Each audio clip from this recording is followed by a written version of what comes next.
ఇక్కడ మన ఒక స్టూడెంట్ ఉన్నారు, మన స్వామి. ఎక్కడి నుంచి వచ్చారు స్వామి? విజయవాడ. మీకు ఎక్స్పీరియన్స్ ఉంది కార్డ్ లెవెల్ మీద ఎక్స్పీరియన్స్. సో చాలా వరకు కార్డ్ లెవెల్ ఎక్స్పీరియన్స్ ఉన్న ఇక్కడికి వస్తున్నారు. మనం ఇక్కడ చిప్ లెవెల్ కోసం వచ్చారు. ఎన్ని సంవత్సరాల ఎక్స్పీరియన్స్ ఉంది యాక్చువల్ కార్డ్ లెవెల్లో మనకి? 6 years. 6 సంవత్సరాల నుంచి చేస్తున్నారు. ఇప్పుడు మరి చిప్ లెవెల్ కొత్తగా ఇప్పుడు నేర్చుకోవాలని ఎందుకు అనుకున్నట్టు మీరు? అంటే ఇప్పుడు కార్డ్ లెవెల్ అనేది యూట్యూబ్లో ఎవరు చూసుకున్నారు, అయితే కాలేజీ సైడ్ నుంచి ఎవరైనా చేసే. అదే ఇందాక నేను చెప్పిన పాయింట్ కూడా అదే. ఏంటంటే అది కస్టమర్కి బోల్డంత స్టఫ్ దొరికేస్తుంది. How to create a bootable pen drive అంటే ఒక లెస్ దాన్ 1 సెకండ్ మనకి ఇన్ని రిజల్ట్స్ వస్తున్నాయి. సో అది పెద్ద విషయం కాదు. కానీ చిప్ లెవెల్ అలా నేర్చుకోలేరు కాబట్టి రావాలి. సో మీ ఎక్స్పెక్టేషన్ ఏంటి అసలు బిఫోర్ జాయినింగ్ ది ఇన్స్టిట్యూట్? అసలు చిప్ లెవెల్ అంటే ఎలా ఉంటుంది అనుకున్నారు, లేదా ఇది జాయిన్ అయిన తర్వాత ఎలా ఉంది?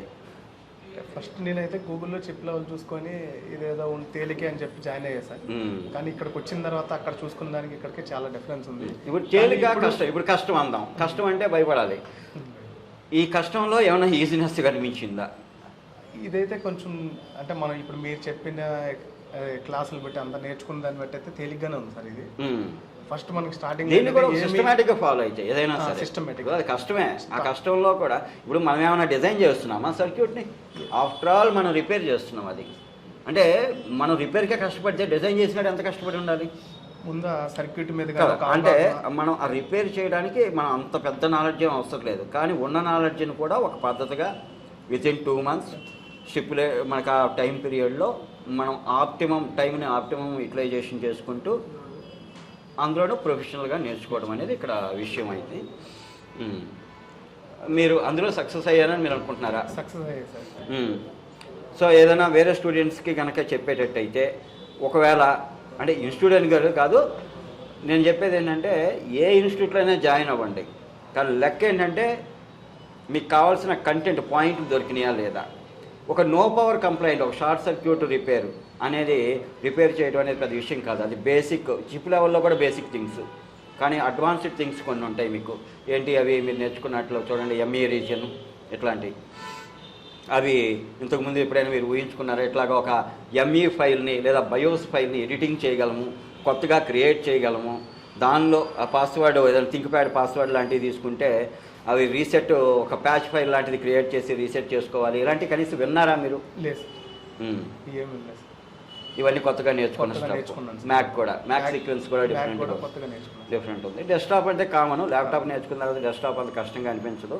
దానికి ఒక 1 week ఎంతో కేటాయించాం. అది పక్కన పెడితే ఈ అడ్వాన్స్డ్ థింగ్స్ ఏదైతే ఉన్నాయో, ఐఓ చిప్ ప్రోగ్రామింగ్ చేయాలని తెలుసా ఇంతకుముందు మనకి? లేదు. ఐడియా లేదు అసలు. అట్లాంటి అదే అంత పెద్ద ఐసీలో ఐఓ చిప్లో ఒక ప్రోగ్రామ్ ఉంటుంది కానీ కూడా ఊహించడం కష్టము. కానీ అది లేకుండా కూడా మనకి రన్ అవుతుంటాయి యాక్చువల్గా. కానీ అది కంపల్సరీ అయిపోయింది అట్లా. సరే, ఓవరాల్గా మీ ఎక్స్పీరియన్స్ ఏంటి? హార్డ్వేర్ మీద అయితే మంచి గ్రిప్ వచ్చింది సార్. అంటే చిప్ లెవెల్ రిపేర్ చేయగలను. నేను ఒక మదర్ బోర్డ్ ఇస్తే దాని ప్రాబ్లం కనిపెట్టి. కాన్ఫిడెన్స్ అనేది జనరల్గా ఒక కాలేజీ నుంచి బయటకు వెళ్ళగానే మనం ప్రాక్టికల్గా అన్నీ నేర్చుకోం ఇక్కడ. కానీ ఇది ఒక ఇన్స్టిట్యూట్ నుంచి, అది కూడా 2 నెలలు మాత్రమే టైం స్పెండ్ చేసి అన్నీ నేను రిపేర్ చేయగలను అంటే కొంచెం ఎగ్జాగరేషన్లా ఉంటుంది. కానీ మీరు ఆ చేయగలనని ఎలా కాన్ఫిడెన్స్ వచ్చింది అసలు మీకు? అంటే ఇప్పుడు మాకు జనరల్గా అయితే ఒక 6 months నుంచి 1 year మనం దీని మీద కొట్టులాడితే తప్ప మనం అంత కాన్ఫిడెంట్గా ఉండం ఏదైనా రిపేర్ చేయగలమని. మరి 2 నెలల్లో అంత కాన్ఫిడెన్స్ మీకు ఎట్లా వచ్చింది? నాకు బిఫోర్ వీటి మీద ఓపెన్ క్లోజ్ అయితే ఐడియా ఉంది సార్. ల్యాప్టాప్లో ఓపెన్ క్లోజ్ అయితే ఈ మదర్ బోర్డ్ ఇక్కడికి వచ్చిన తర్వాత మీరు చెప్పినప్పుడు ఈ ఐసీలు, ఈ కెపాసిటర్లు, ఇది వర్కింగ్, బేసిక్ ఎలక్ట్రానిక్స్లో ఎలా పనిచేస్తాయి ఏంటి, వాటి మీద ఒక అవగాహన వచ్చింది సార్. దాన్ని బట్టి ఇంకా నేను ఏ కంప్లైంట్ అయినా ఇప్పుడు నో పవర్ అయితే ఏం చేయాలి, ప్రాక్టికల్గా మన క్లాస్ రూమ్లోనే కొన్ని లైవ్గా రిపేర్ చేయడం వల్ల మనం ఏదైతే మనం థియరీగా మాట్లాడుకున్నాం వాడు ప్రాక్టికల్గా మనం చూడటమే కాకుండా ల్యాబ్ బోర్డ్స్లో కస్టమర్ బోర్డ్ని కూడా లైవ్గా కూర్చొని రిపేర్ చేయగలిగినప్పుడు ఓకే, న్యాచురల్గా వచ్చిన కంప్లైంట్ని మనం ఏ విధంగా డయాగ్నోస్ చేస్తామో, డయాగ్నోసిస్ అప్రోచ్ ఏంటి, దాని సొల్యూషన్ ఏంటి అనేది అప్పటికప్పుడే తేలిపోతే న్యాచురల్ వి గెట్ కాన్ఫిడెంట్. అది మనకి క్లాసులు అయిపోయిన తర్వాత కూడా మీరు మాకు ప్రాక్టీస్ ఉంది కదా సార్, ఆ ప్రాక్టీస్లో మాకు కాన్ఫిడెన్స్ వచ్చింది sir. Okay sir, thank you so much.